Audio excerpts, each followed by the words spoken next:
So are there any questions about anything in the class, anything we've been doing, anything about math? We will go over the quiz. Any questions before I jump into the quiz?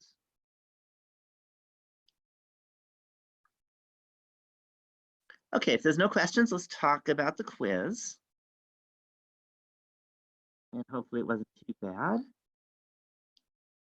So we're here and we want to look at the quiz. Okay, so there are a couple questions on the quiz.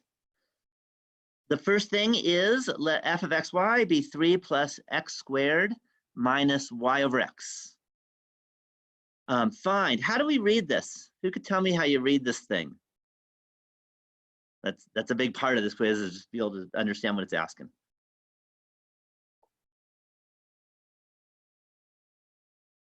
Hopefully someone does. Is that the derivative of x and y? Yeah, it's a, so it's a second partial. Sometimes we call it the second mixed partial derivative. We say mixed because we're doing both x and y instead of just focusing on one variable. So we call this the second mixed partial derivative. And just like you did for, first order calculus, to find a second derivative, you first find the first derivative, and then you take a derivative of what you get. But what this says is that we're supposed to switch x and y when we take derivatives. So here's the question. Which should we do first, x or y? Yeah, it doesn't matter, okay? Whichever you do first, you will get the same answer if you do it right. So what you want to do is, I like to look at this, and I'm going to say, well, which one looks easier? Always do the easy one first. So what do you think is easier, x or y in this one? X.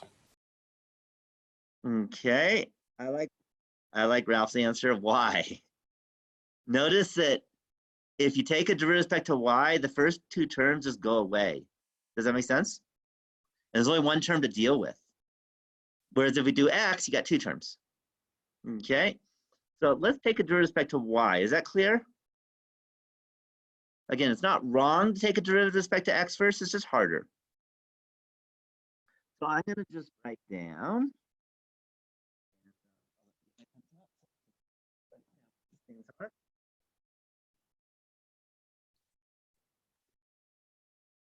So we have 3 plus x squared minus y over x. And what I want to do is I want to take the partial derivative of f with respect to y first. So it's a little bit easier. I'm just going to write f sub y because that's just easier to type.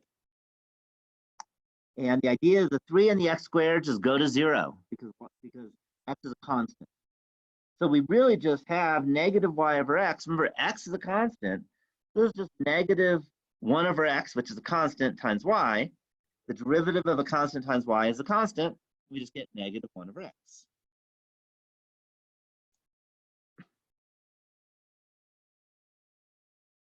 Any questions at all on taking the first partial derivative with respect to y first? All right, well now, just so I can remember exactly what I've got when I go into my screen on equations. Now I have my fy, I want fxy. So I need to take the derivative with respect to x of negative 1 over x equals, I'll put some spaces, and I'll just write fx was equal to that guy. And hopefully you know it's easier to write these as powers instead of division. You certainly don't want to use a quotient rule. Negative x to the negative 1. And what's the derivative of negative x to the negative 1 with respect to x?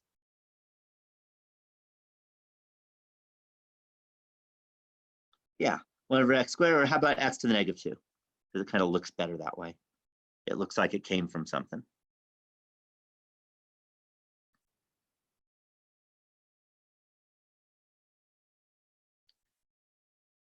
And there's my answer. Any questions on this? Okay, had you done this in the opposite direction, You should get the same answer, but you'll probably have more work to do. So I always like to do less work if I can. Okay, any questions at all on question number 1? Okay, let's go to question number 2. Question number 2 is visual. And that is, consider the contour diagram below that shows f of xy. Approximate first f sub x of 1, 0, and then f sub y of 1, 0. So what we're going to do is we're going to look at the point 1, 0. And we want to look at f sub x at that point. So geometrically, what is f sub x in words? Not a number, but in words. How do you think about x sub x? Line. A line, something about the line, but not the whole line. Yeah, the slope of the line, but not any old line. You know, there's a million lines. Which line are we talking about if it's f sub x? Tangent line, we don't have a tangent line yet. This is a surface, so that there isn't really a tangent line here. The line at 1, 0. So line at 1, 0, so that's the point. Going in what direction? Isn't it just going straight up? Not up. I like Caesar's answer. X, or horizontal. Does that make sense? F sub x means you're supposed to go in the horizontal direction. Any questions on that? So now what we're going to do is we're going to say, well, we only have the contours. So let's go to the next contour. Okay, the first contour, notice, if you look up here, that is z equals 1. That's, so f of xy at 1, 0 is 1. And then the next contour to the right will have f of xy equals 2. And then remember, it's the slope, which is the rise over the run, and it's not the y and x, it's the x and z. So the rise is how much you have moved in the z direction, and the contours tell you that. So if I go to the next contour, how much have I moved in the z direction? The hint is it's really easy. Yeah, it's 1, because we're going from the contour 1 to the contour 2. So 2 minus 1 is 1.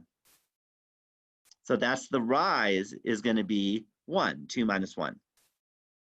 And then the run looks like about, I think it looks more like about 0.4, not quite halfway there.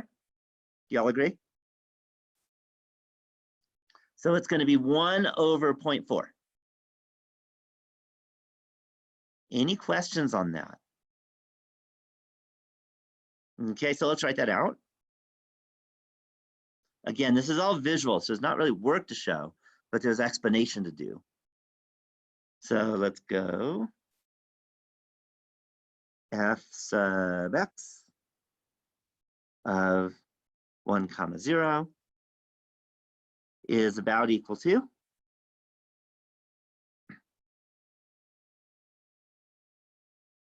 and then we're going to go rise is 1 over the run was about 0.4, and 1 over 0.4 is 10 over 4, right, which is what, 2.5?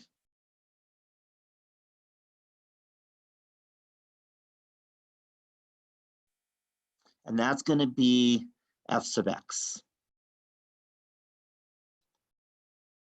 So let me ask you, are there any questions about how I arrived at a good approximation for f sub x?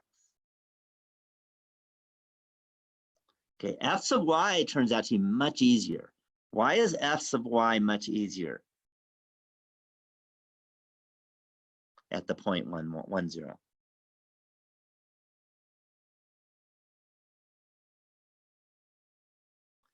Why is f sub y much easier?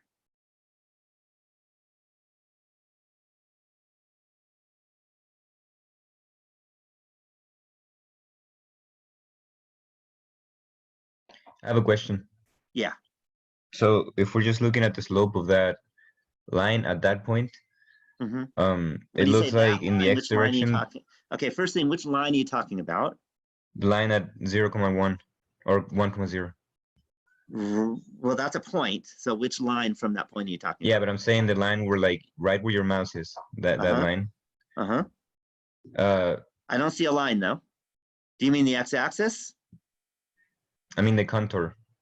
Right. So again, you have to like envision it because this is in 2 dimensions. So as you move from that point to the next contour, you're walking uphill. Like imagine taking a hike. Does that make sense? Mm-hmm. So now we can talk about it. So it's the uphill line as you move east from the point 1, 0.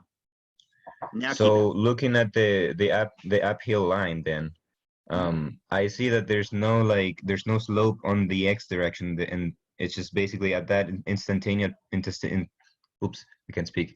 Instantaneous point, the line looks like it would just be straight up. So I assume that there's no x. I think I know where this is why I really want to talk about line. Don't get confused between the contour curves and the f sub x. So f sub x means if you're going to take one step over to in the eastern direction, how far up are you going to go? And in this case, one step is about 0.4 units if you walk to the next contour, because that's the easiest is to see the contour. So I think what you're looking at is the tangent line of the contour, which has nothing to do with f sub x. Okay, yeah, I guess that's what I was doing. Yeah, so the tangent line of the contour line is not the line you want to think about. You want to literally picture yourself going on a hike. Do you see that? And this is a topo map. And if you have to walk east, you're walking uphill. Do you see that? Yeah. Okay, so that means it's going to be positive. And then to get a numerical estimate, you say, well, the next contour is at 2. So that's 1 contour, 1 z away. And you've walked about 0.4 in the x direction. Does that make sense? Yeah, that makes sense. Yeah, you have to think in 3 dimensions. And that's hard when we're looking at this, but that's how you have to think about it. Okay, good question, because again, it takes a while to get used to the visualization. And the good thing about living in Tahoe, and maybe you don't all hike, but contour maps are really important, okay, or topo maps, because we live in the mountains. If I were teaching this in Kansas, I don't know what I'd tell you guys. Have you ever been to Kansas? Do you know what a contour diagram or a topo map looks like in Kansas? There are no lines. It's just flat. Okay, very boring place. But in Tahoe, you can imagine walking uphill. Okay, now let's look at f sub y. So we're still at 1, 0. Now, if it's f sub y, where are we going to take that step? In what direction? Yeah, walk up, but I don't want to use the word up, because up is z. I want to use north. Okay, because again, hopefully you're used to a little bit at least topo maps. So it's like walking north. Do you see that? Well, what you might notice is that if we look at this, and if we take a tiny little step, we're actually on the contour line. Do you see that? So if you are on the contour line and you walk along the contour line, how much have you walked up and down?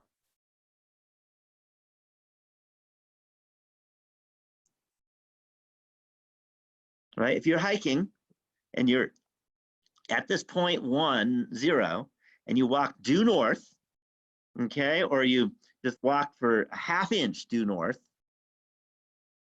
what about the up or down? Didn't you go down? How come? It's a negative. What's negative? Our values for Y. Okay, y doesn't matter, z that matters. If you go north or south, it actually doesn't matter.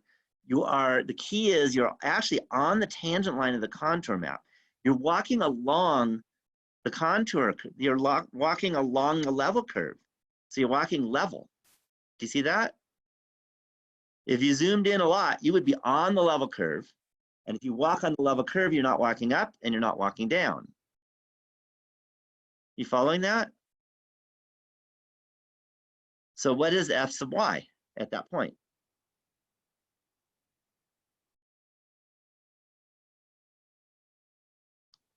The hint is it's easy.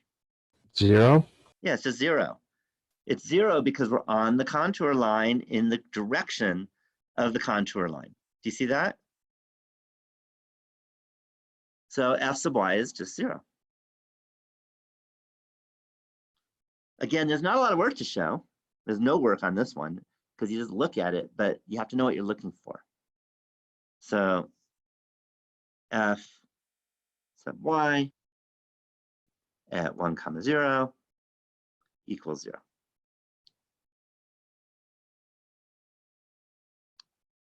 That's what it means to be a level curve. It means that if you're walking along that level curve, in this case, that level curve is due north-south, then you're not going to go uphill or downhill. Okay? If you walk for a while, you will, but we're not talking about a while, we're talking about a derivative now, which means that we're zooming in a whole lot. Any questions at all on this quiz? Looks like you struggled on number 2 a little bit. I have no idea about number 1, but it looks like you struggled on number 2. So it is important that you understand kind of how you can read these contour diagrams. Okay. And again, if you're an experienced hiker, you better know how to read this or you can get lost really easily. But that's where I've seen these most of my life. You know, way before I lived in the mountains when I was young too. Okay, any questions at all on the quiz? Okay, I want to do, a question? Or is that a yes as in we're good? Why you have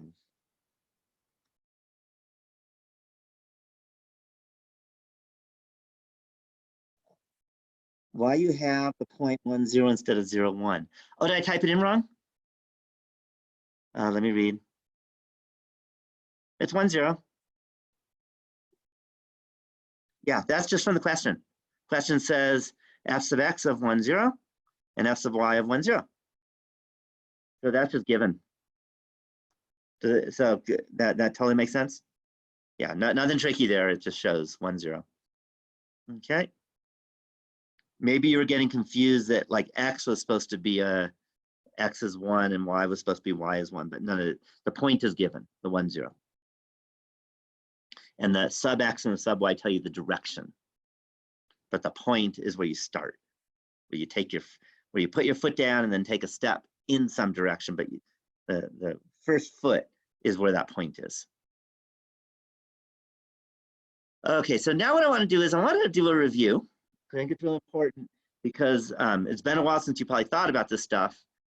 And I want to review first quarter calculus a little bit. And I'm just going to pick curve. I just picked sine of x. I'm hoping you're all pretty familiar with the sine of x. And I wanted to remind you, when you talked about the derivative at a point, what did that mean? What did that mean when you talked about the derivative of, say, sine of x at a point? Yeah, it was a slope of the tangent line. And what that really means that if we want to get a point, I don't know, maybe the origin, because that's an easy one to look at. And if you zoom in a whole lot,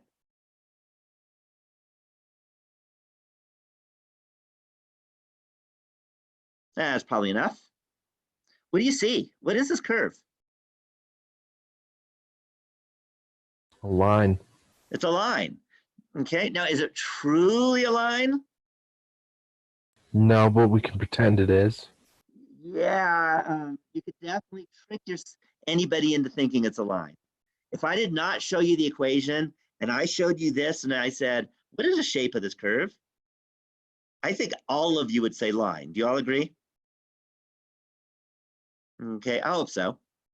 Okay, and that was something you learned in first quarter, is that when you have a differential function and you zoom in and zoom in and zoom in and zoom in some more, and again, you can zoom in all day long, what you get is something that looks very, very, very close to a line, as long as it's differentiable.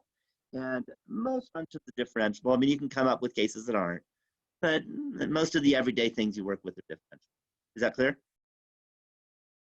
Okay, so that's really important. And what we want to do is we want to move that from a y as a function of x to z as a function of xy. And we want to kind of do the same thing. So what if we have, that's why I like CalcPlot3D, because we can do this kind of stuff.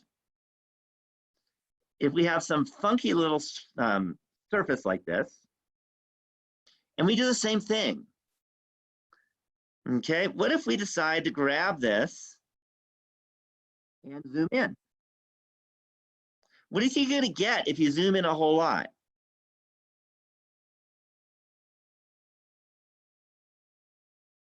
Are you going to see a line? Yeah, we're going to see a plane. And we can zoom in all day long and take a look. Look what's happening. And then all of a sudden you look at this, okay? And again, if you did not know what the function was, and I just grab their default function, it doesn't matter what you do. Some funky, weird function. And if you zoom in a bunch, well, there it is, it's a plane. And we could do the same thing with a different one. Let me do a refresh, and let's change it. What if we had, I don't know, how about x minus y squared plus 1 minus, I don't know, how about y over x? And you look at that, and that's like a weird looking thing. Actually, y over x might be bad because I want to zoom in at 0. How about y equals over x plus 1? We want to make sure it's differentiable. And I'm going to zoom in at the origin because that's the easiest with the CalcPlot. There we go. Doesn't look that much different, but it turns out it is. If I zoom in a whole lot, what do you think I'm going to see? Any thoughts? Again, I just picked some random messy thing. Yeah. So let's take a look. Whoa, where'd it go? All right, this is CalcPlot3D doing some weird things. Okay. Oh, I know why. It doesn't go through that point. It doesn't go through the origin. It needs to go through the origin. I need to get rid of the plus 1. Or we're going to see nothing. If you're standing at the origin, you zoom in, it doesn't go through you, so you don't see anything. So let's do it again. So how about xy minus x plus y squared plus 2y. That goes to the origin. That's some funky curve, some funky surface. And if I zoom in, look what happens. Okay, all of a sudden, what do you see? A plane. All right, so this is important. And let me give you some history. Okay? And the history is, imagine 2,000 years ago. Okay, by the way, they didn't have CalcPlot3D 2,000 years ago. I hope you guys all know that. What they did have is they have boats. You know that? You know that too? Okay, they had boats. And they looked at the world. And if you were a sailor and you just kind of looked at the world, what would you see? What would you think the shape of the Earth was? Flat. Flat. Okay, and the reason why you would think it's flat is because if you zoom in, especially on the ocean, if you zoom in on the ocean, the Earth is very flat. Okay, so if you ignore everything but the the maybe mile in radius that you can see, then it's going to look very flat. And that's another idea. And we all know, I hope you all know, that the Earth is not flat and it's a ellipsoid. But you will always see a plane if you zoom in. And that's why originally a lot of people thought the Earth was flat. Because it is, if all you care about is your one little mile around you, it's basically flat. Okay, you're not falling, you're not slipping down anything when you're on the Earth. Okay. On the other hand, if you zoom out, all of a sudden it doesn't look flat anymore. Okay. You can ask any astronaut, and they'll tell you. Okay? There's also some movies that you can actually watch the Earth and you can see it. It'll look pretty spherical, but it's actually, again, it's an ellipse, closer to an ellipsoid. Any questions on this idea? All right. The other nice thing I like about Calc-Plot-2D, let's go refresh, is I can actually grab it, and I believe it's here, and I can show the tangent plane at a point, and then we can watch it. So I can just put my mouse, and you'll see as I move, do you see the plane? You'll notice the plane changes. Do you all see how that works? So if I take a point in the XY plane and I project it onto the surface, then I can see the tangent plane at that point to the surface. Is that totally clear? Can you all see this, hopefully? Okay. And as long as you have a nice surface, okay? And when I say nice, what do I mean? Differentiable.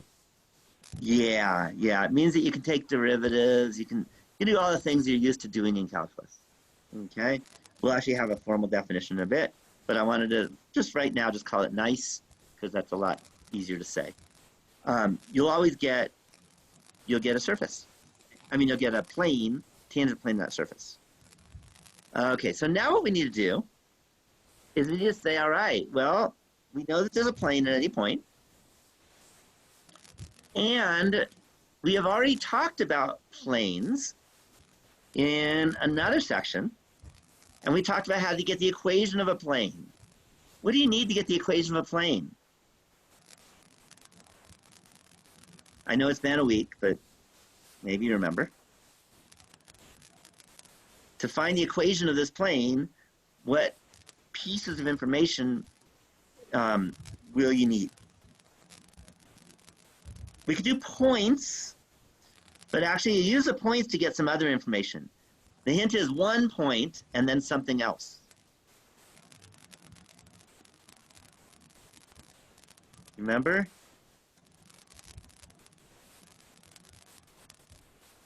Hadn't been that long. So you need a point and a... Don't tell me I'm the only one that paid attention that day when we had the section on planes. Starts with an N. Yeah, direction vector. We call it the normal vector. Do you remember that? So direction vector, I'll give you that. So we need a point and we need a direction vector. Okay. The point we're going to have because we're saying, well, how do you find the equation of the plane, the tangent plane, at the point? So we'll always have the point. That's no problem. So the question is, how do we get that normal vector to that point? Any questions on that idea? Okay. So what I'm going to do is I'm going to remind you now. Now we'll go back to where we're typing. We're typing for a while with the geometry part. We want to find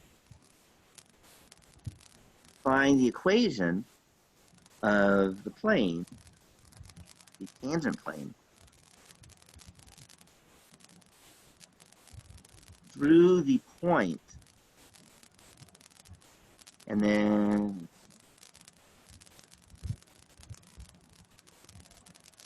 x naught, comma y naught,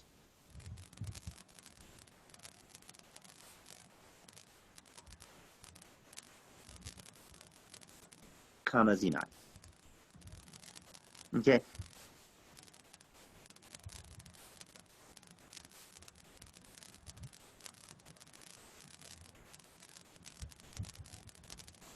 Oh, that one.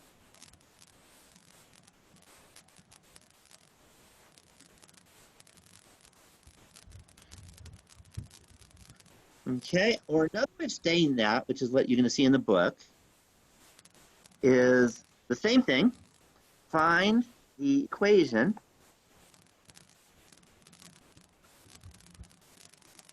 of the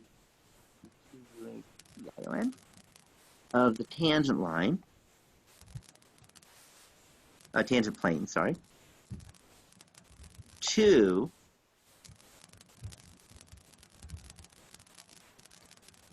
z equals f of xy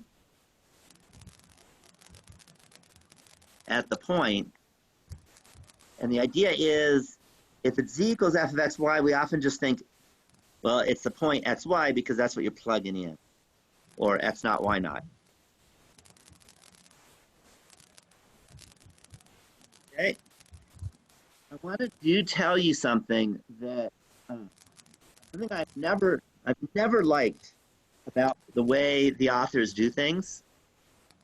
My feeling is we shouldn't be talking about this right now.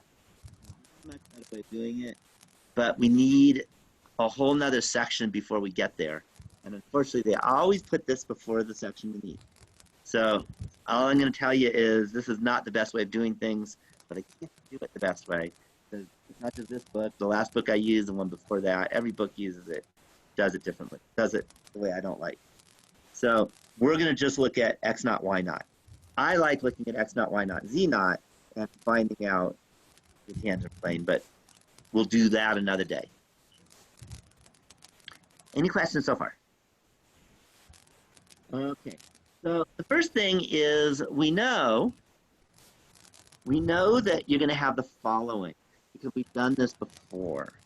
We know it's got to be of the form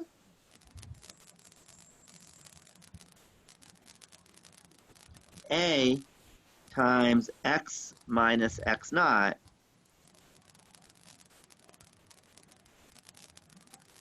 plus b times y minus y naught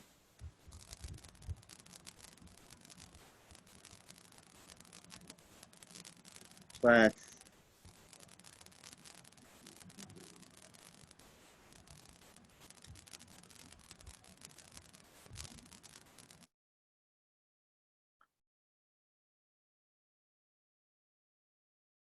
and then it's going to be plus c times z minus z naught.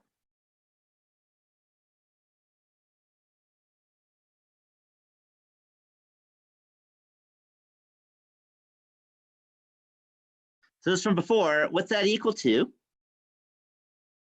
Equals 0. Good. And that happened, we had a section on this already when we talked about finding the equation of plane. So we could do this blindly. Okay, any questions so far? So now I could do a little bit of work and take a look and see how we can get this equation. Yeah, okay. So what we're going to do is, what we could do is we can divide by c and then move everything over. And when we do that, we get the following.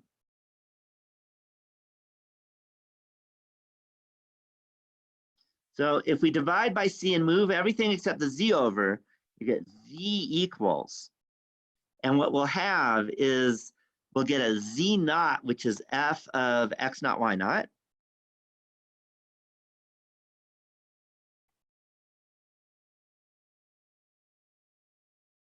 And then minus a over c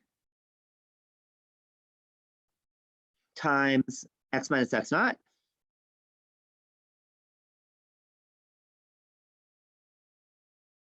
And then minus, and then b over c times y minus y naught.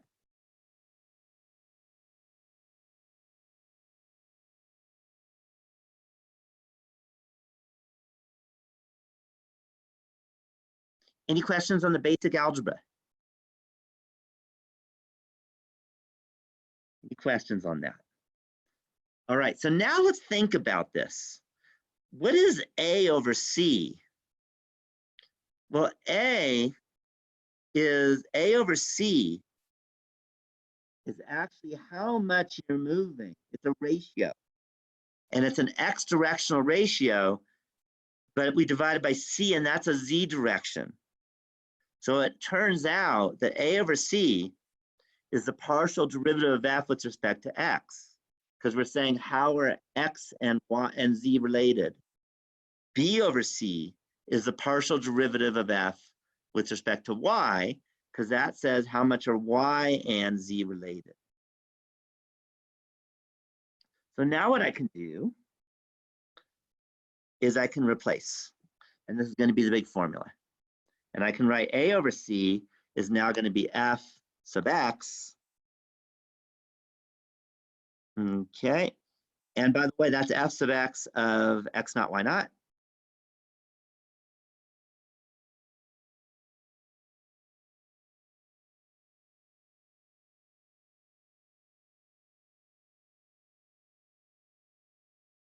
And then b over c, it's very similar, but it won't be f sub x, it's going to be f sub y.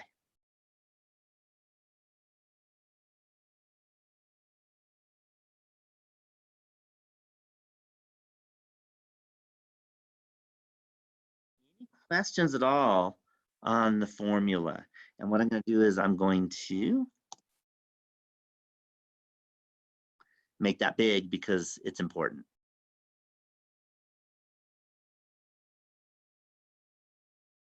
Any questions on the formula? This is the equation of the tangent line. It's the equation of the tangent line at a point, x naught, y naught, to the function z equals f of x naught, y naught. Okay. Couple things to note. One is you have to be given the point. The other is what must be true about the function for you to be able to even do this. Should it be continuous? Even better than continuous. Smooth, yeah, differentiable, right? Remember that you have to be able to take a derivative. That's one step above being able to be continuous. Do you remember that? So it has to be differentiable, okay? At least you have to be able to take partial derivatives. Any questions on the formula? Okay, so now it turns out doing it is like easy. I think you'll agree. So let's do an example. And I think you'll agree that it's just kind of, it's busy work. It's plugging in. It's not that bad. As long as you understood how to take a partial derivative, is find the equation of the tangent plane to the surface. And let's make a surface out of it.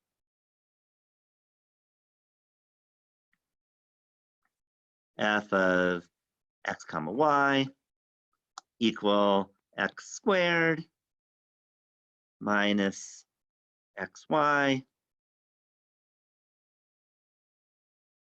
plus y cubed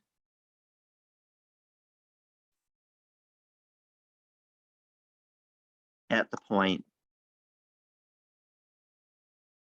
how about that 2 comma 1?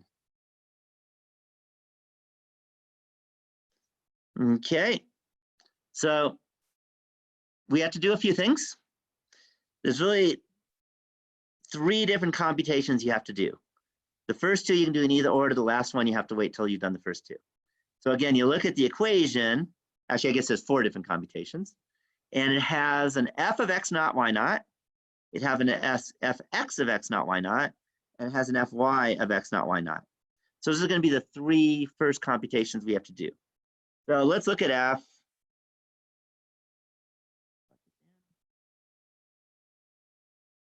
F of 2, 1. Well, what is that? Let's see if you guys can do that.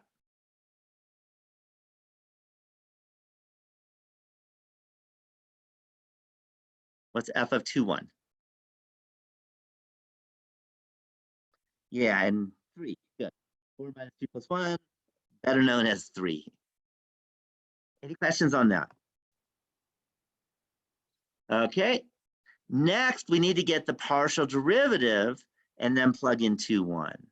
Let's find fx.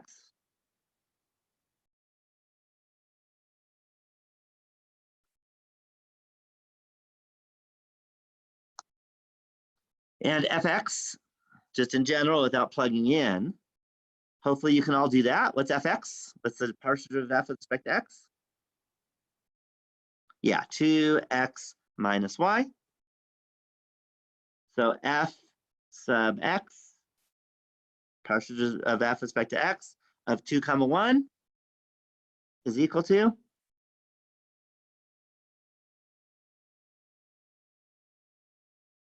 Yeah, 3, coincidentally, by the way. I just kind of made this up at the top of my head, so they're not always going to be the same numbers, by the way. And how about f sub y? So again, take the partial derivative of f with respect to y. And what do we get? I'll start you off, negative. Yeah, negative x plus 3y squared. Okay. Do you understand why it's a 3, by the way? Oh, good, good. Okay. So now we can say what is f sub y of 2, 1.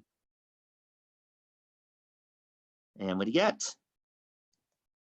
Good, it won't, it's not 3. I didn't want to get another 3. That's part of that number. Yeah, you get you get negative 2 plus 3, which is 1.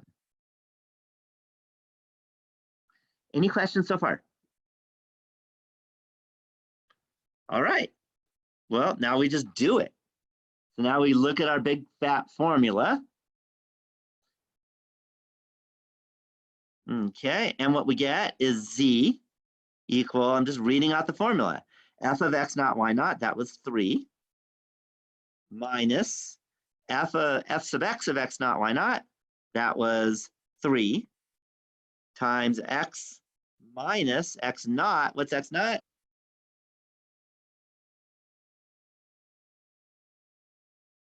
Yeah, that's a 2, minus f sub y. F sub y of x naught y naught was 1. And since it's a multiplication, I can just leave it out. And you get y minus y naught. And y naught was 1. Okay, and there's my equation. I could clean it up if I want. I could write this as what, 3x. Let's make an equation. I could write it as what, 3x plus y plus z equals, that's what, 3 plus 6 is 9, 10. And there's my equation of the tangent plane to the function f of xy equal x squared minus xy plus y cubed at the point 2, 1. So I want to ask you, everyone feel comfortable that you could do this? If you were asked to do that, you know, with some other function? Was there anything hard about this? Because I'm hoping you're going to say no, but I'm not sure. I'm hoping you say yes, you're comfortable. Or does this look like I just did something that just lost y'all? Because I never know, especially online because I can't see you. Any questions at all on this example? Any questions? Okay, I do want to let you know something, and this is the old, you just have to trust me, and that is you don't need to necessarily memorize this formula today. And that is, I don't know if you remember, I told you that this section really should be later on. And that is, there's a much prettier formula than this one. And we'll get there, but unfortunately we don't have something called the gradient yet. But we're gonna have a nice formula to handle this in a much, much prettier way. But for now, this is all we got. So again, I wouldn't spend a lot of time memorizing this formula, but definitely understand partial derivatives. That's really important. And understand the picture. That what this does is if you zoom into the surface, it's going to look very much like a plane. And this is the equation of that plane. So any questions so far? Not too bad. Okay, let's take a look. And notice we just did the tangent plane. So next we want to talk about linear approximations. Do you remember doing that in first quarter calculus? Yes. Yeah, you had a section on it, right? Right? Hopefully you remember. And what you said is that if you have a curve, maybe I'll pop into Desmos again. There's our curve. If you have a curve and you have a point on the curve, then you can, as long as you don't stray too far away, you can use the tangent line to approximate the curve at any point nearby. And that's what you did first quarter. Do you remember that? Okay. And in fact, has Kathy, I think Kathy, right? Has Kathy in physics talked about the sine approximation? Not that I'm aware of. No, you haven't heard of it? Okay, let me tell you a common thing in physics.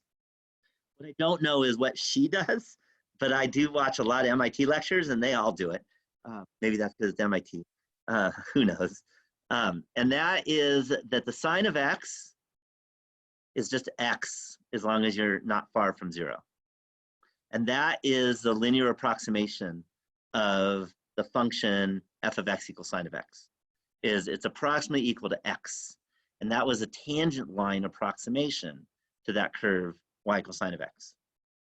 Okay, so if you haven't heard it from Kathy, I will tell you, just from my experience watching a lot of physics lectures, which I do a lot of, it's done a lot, and they use that sine of y equals sine of x approximation, the linear approximation of sine of x. Very common, because sine of x is just messy once you get into numbers that aren't like 0 or pi over 2.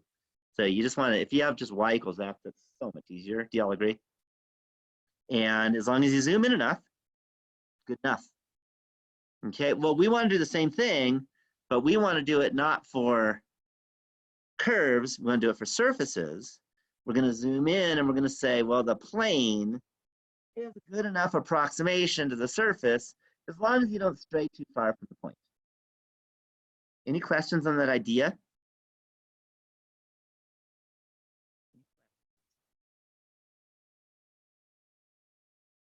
Okay, well, so to say it's a good approximation, one is it doesn't work for all surfaces, just like it didn't work for all curves.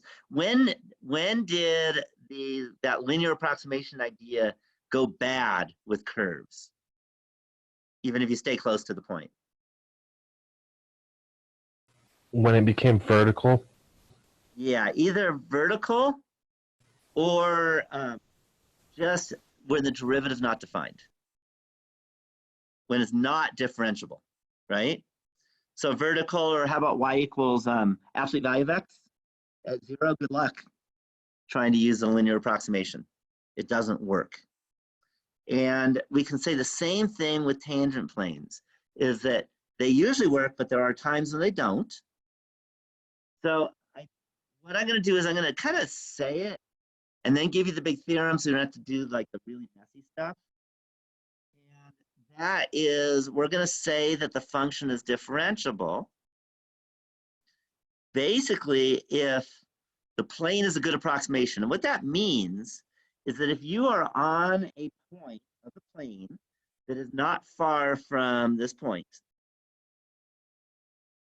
and you look at the distance, you look at the distance between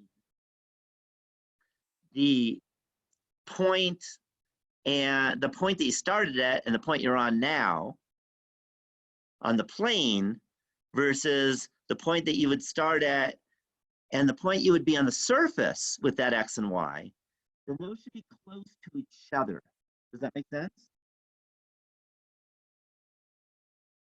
Okay, those should be close to each other. And in particular, they should be as close to each other as the distance you are from the point. And that's basically what it means to be differentiable. Okay, so again, I think I'd rather just kind of vaguely talk about it and then give you the theorem so we don't have to be vague anymore, and the theorem is much easier than the definition. Let me go here. So the theorem is as follows.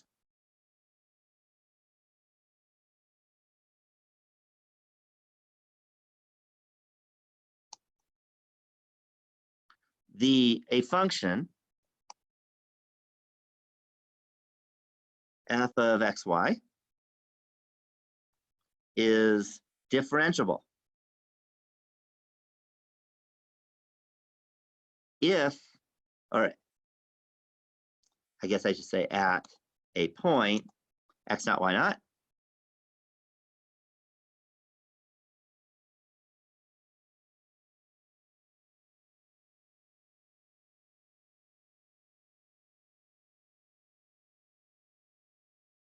oh, what happened?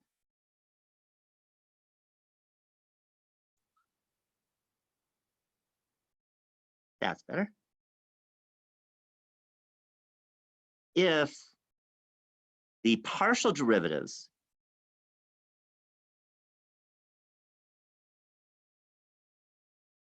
let me write f sub x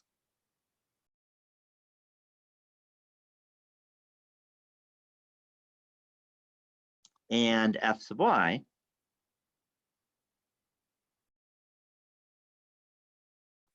are continuous, are both continuous at that point.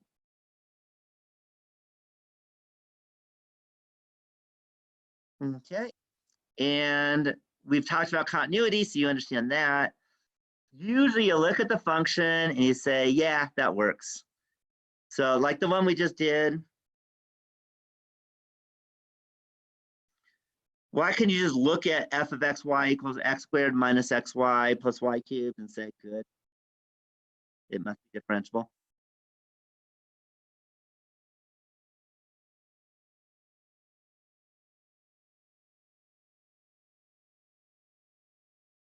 No restrictions, but even more so, it's a polynomial. Do y'all see that? And all the nice functions that you think are nice are really nice. So polynomials are differentiable. Sine of something is differentiable. Cosine is differentiable. You don't want to have denominators that have 0 on the bottom. Hopefully you're used to that kind of stuff. And that won't be differentiable if you have a 0 in the denominator. All the things you're used to. E to the xy, for example, is differentiable because it's just an e to the x kind of function. So all the kind of the gut feeling will work. Does that make sense to everyone? It actually takes a lot of work to show the converse doesn't hold. Okay, in other words, you can have a differentiable function that such that f sub x and f sub y may not be continuous and it's still differentiable, but you really got to like work hard to like come up with one with piecewise defined functions and just that. So pretty much for everything you'll ever do for all your life, you just check they're continuous, fx, fy are continuous, and you smile. Does that make sense? Someone asked, is sine x equal x, is that the small angle approximation? And the answer is yes. That's another word for the linear approximation. Math, we call it linear. Physics, they might call it small angle approximation. And I have heard that before in the chat. Any questions at all on this big theorem? Okay, so the good news is it makes differentiability easy to check. You just take the derivatives and see, do they look continuous? Yes, done. Okay. Are they not continuous? Maybe you got a 0 in the denominator, bad, then it's probably not differentiable. Any questions at all on this theorem? Okay, so that's how you decide it's differentiable. We know how to find the tangent plane at a point. The other thing you want to do is you say, well, we have the tangent plane and you have the function, and we say the tangent plane is a good approximation to the function. So how do we use that? Like, how do we apply that? So let me do it by example. I think it's the easiest. And that is use the tangent plane approximation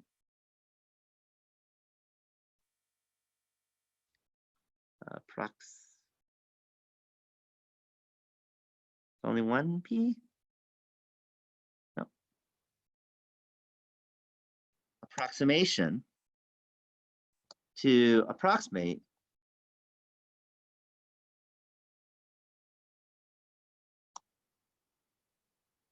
and let's get a function.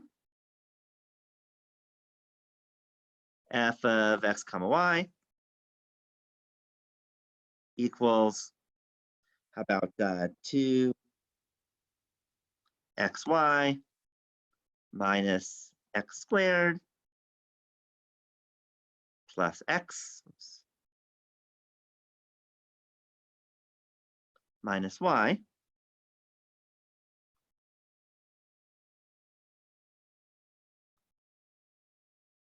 at the point 1.02 comma negative 1.01 using 1 comma negative 1.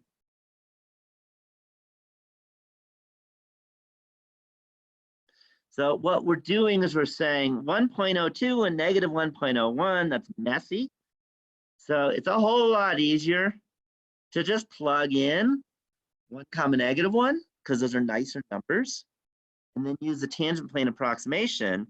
And you'll notice that this point 1.02 and negative 1.01 is very close to 1 negative 1. So the tangent plane should be a pretty good approximation. And by the way, hopefully you can all look at f of xy and tell me that it's differentiable. Are you all good with that?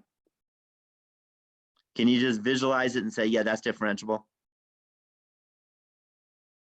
Okay, hopefully you can. It's just a polynomial, and polynomials are good. Any questions on the idea? Okay, by the way, why would you use this?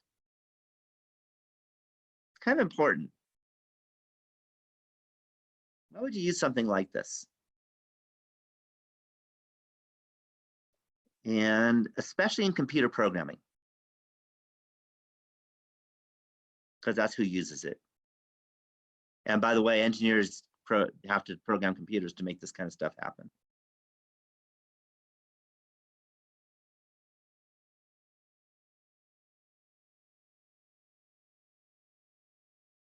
Any thoughts? Any ideas on why you might use this?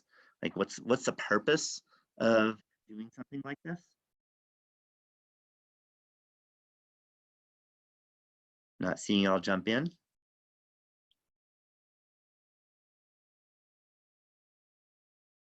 Okay, I don't see it. My Okay, guess would be like saying you're trying to make a program that has visualization of like a three-dimensional object, and you don't necessarily know enough coding, so you can ultimately, make your own.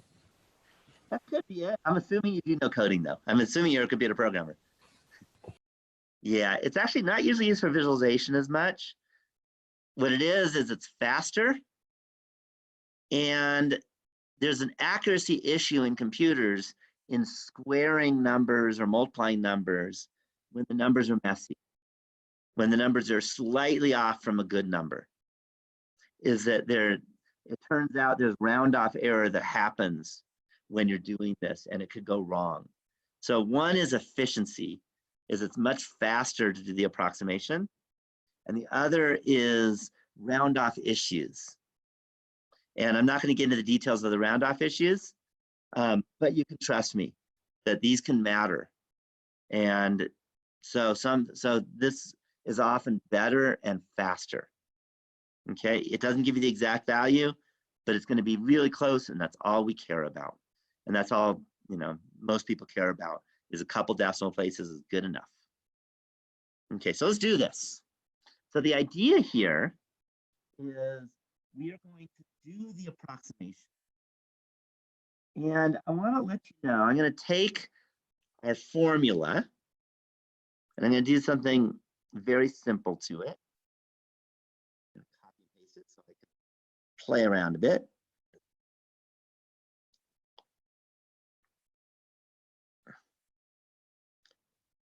And what I'm going to do is I can take this formula and think about it. Here is our z equals f of x naught y naught minus fx, x naught y naught, et cetera, et cetera. And what this tells us is it gives us how to approximate. Because if I plug in x and y, and I plug in x naught, y naught all over the place, then what I end up with is something pretty close. And you'll notice in doing that, we don't have to deal with the function, which could be messy. Any questions so far? Okay, so now let's go and do it. And let's just want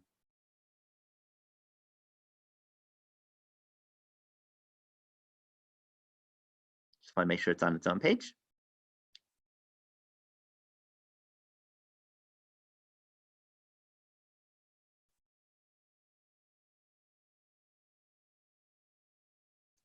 Okay, so let's write down what this equals.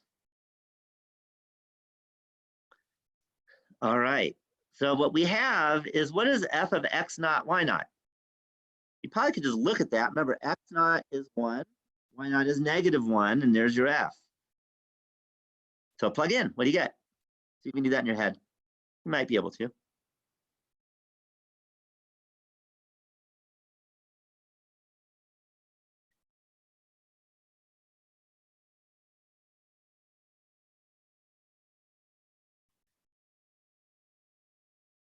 Maybe I should talk it over. We have 2xy, that's -2, minus x squared, now I'm at -3, plus x, now I'm at -2, minus a -1, I'm at -1. Is that clear? It's just plugging in. Nothing fancy here, I promise. Is that all right? And now we need to go minus, and now we want to figure out what is fx. F sub x.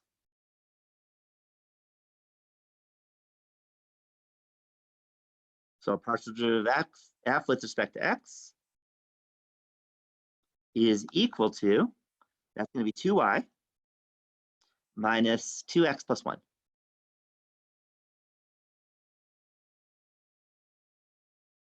And f sub y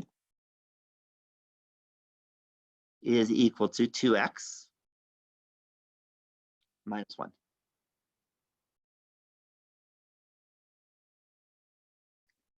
So what is f sub x of x naught, y naught? Remember, x naught is 1, y naught's -1.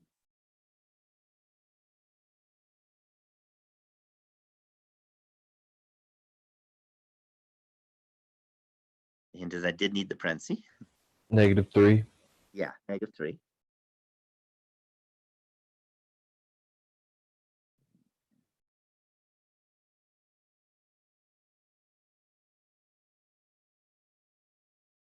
And then times, And another name for x minus x naught, by the way, is delta x, right? So our x is 1.02, our x naught is 1, so it's times 0.02. And then minus, and now we have f sub y of x naught, y naught. So here's f sub y, 2x minus 1, plugging in 1, and hopefully you can all do that in your head and you get 1. Is that good? All right, then times y minus y naught, another name for that is delta y. Okay, and delta y is going to be, again, you're going to take negative 1.01 minus a negative 1, which is negative 0.01.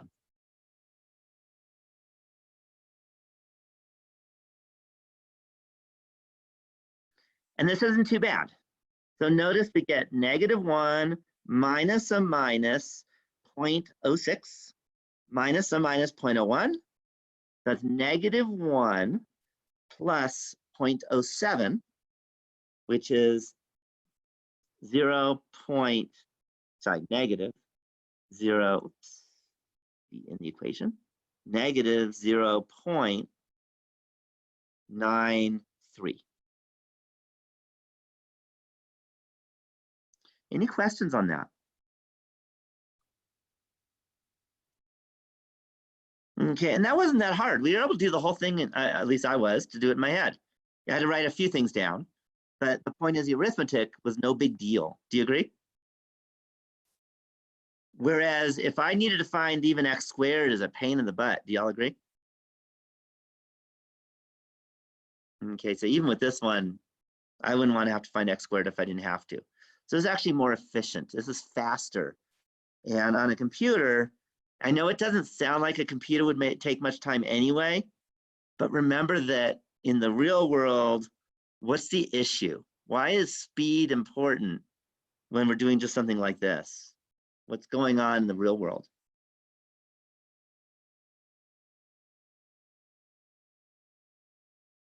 I mean, my thought was energy consumption. Energy, I'm talking computer science real world though. So the idea is in the real world, what you often do is you take a picture and then you use that picture and you look at all the pixels on the picture and then you do the computation for every pixel. And how many pixels are there on a good picture nowadays? Even with your smartphone? Thousands. Oh no, a lot more than that. I mean, yeah, I guess thousands, but we're talking about thousands of thousands of thousands. Yeah, millions or maybe billions. Okay, there could be billions of pixels now. And to do this a billion times, if it's going to take even a millisecond each, is way too long a wait. Any questions on that? And imagine, for example, a self-driving car. If you have to wait 20 seconds to see if it's a little child running across the street or if it's just, or is it just a, a shadow, then your car won't work. So you have to be able to do it fast so that you can get to it, process it, and then know what to do from there. Okay, so that's the real world application, is they do a lot of this kind of stuff, and you want to make sure that you can quickly process for, lots of different applications. Any questions at all on this example? Okay. This is the example, but this is basically the formula. Okay, there's nothing more to it than that formula. So I did it by example, but I also, while you weren't looking, I wrote down the formula and said this is what it is. Okay, and all I did is I took my original formula and I wrote it down again. So it's just a tangent plane. We're not doing a lot today. Any questions at all on this idea?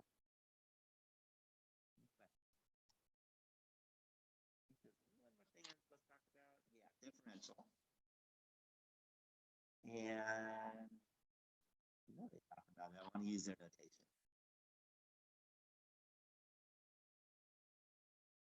One thing is their notation, they don't call it a Z. This is why I'm checking. They call it L. I don't know why, actually. L of XY.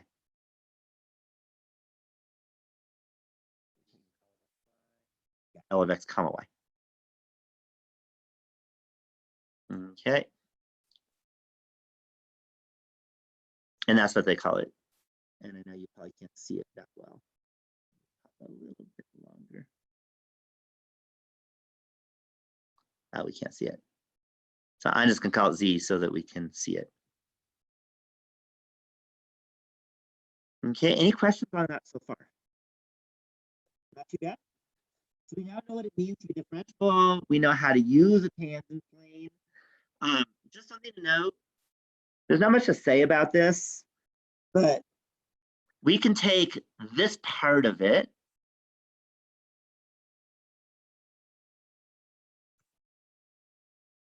get rid of the minus signs.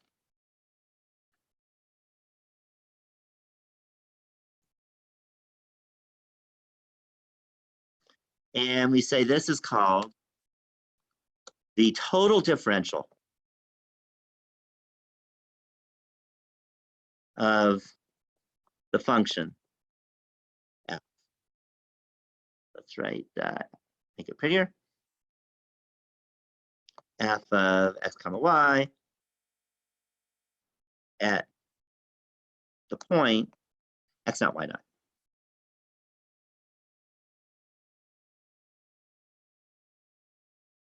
So just some vocabulary, not much to say about it, except that's what it is.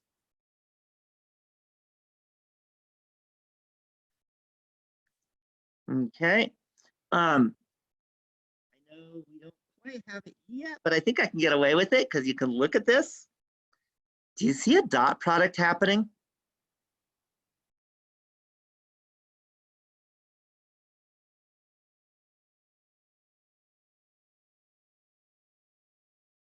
See a dot product? If you don't, then I'll start typing it. Good, good, because there's a dot product going on here, and it's much easier to look at it this way. We can look at this as f sub, let's go there, f sub y, x sub x, comma, f sub y, and then dotted, that's probably this one, with, and I'm just going to write dx comma dy. Any questions on this? Okay, I'm not going to get into this, but I want to give you a heads up in case you decide to take the Math 202 class, and that is the fourth quarter calculus class, is that this is actually work, right? We've already had it. It's a big component of work, let's put it this way, is that this is kind of how you find work when you have a function and you're moving along something. Okay, so I'm just going to kind of give you a heads up that it's a really big deal, and finding work in physics is important. And so this allows you to do it in multiple dimensions. And I want to say another thing, which I haven't written yet, but I want to say it, and that is there any way to expand this in 3 dimensions? Do you think you could do that if you needed to? If you had a function of 3 variables, what do you think would change? The hint is it's exactly what you think. Yeah, you just stick an FZ and you stick a DZ in, and you'd have, instead of x naught y naught, you'd have of x naught y naught z naught. Okay, so again, I don't think I need to spend too much time talking about what to do if you have a function of 3 variables. It just means you add a 3rd variable in there. It does exactly what you expect. Do you agree that today there's not that much going on? It's not that difficult. It's one of the lighter days, I think. But it does come up. Tangent planes are important. So I don't want to, say that we're not doing anything and it's not important. But it's the same formula over and over again. Any questions at all on anything we talked about here? Okay, I want to give you a heads up. We got a few minutes. What do you think is coming next? What haven't we done yet? Again, we're not talking about integrals this class. So what haven't we done yet? What's left? Without looking at the syllabus, by the way.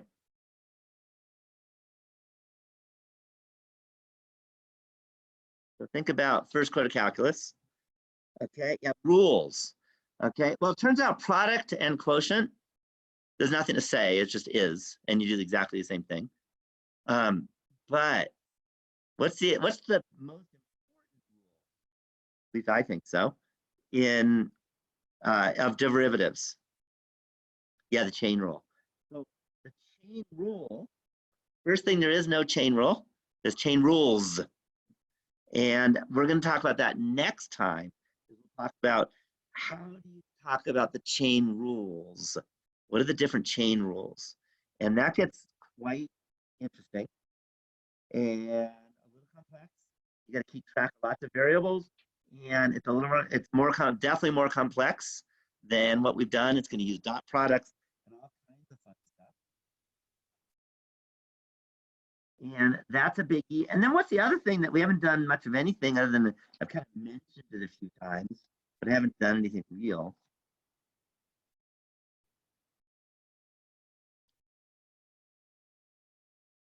That you had first quarter, you spent a bunch of sections first quarter.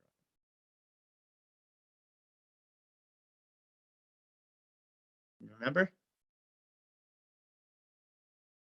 Applications. Okay, and what did you do? What was the first main application you did? Other than just F equals MA kind of stuff. What was the first main thing you did where you said the derivative was useful for finding something? The optimization. And that's what we're going to do. We're going to spend some time on optimization. We're going to say, well, how do you find the maximum of a function of 2 variables or 3 variables? How do you find the minimum of a function of 2 or 3 variables? Okay, what if you have, what does it mean to say the derivative is 0? Because there isn't the derivative anymore. Okay, what about second derivative test? How many second derivatives are there?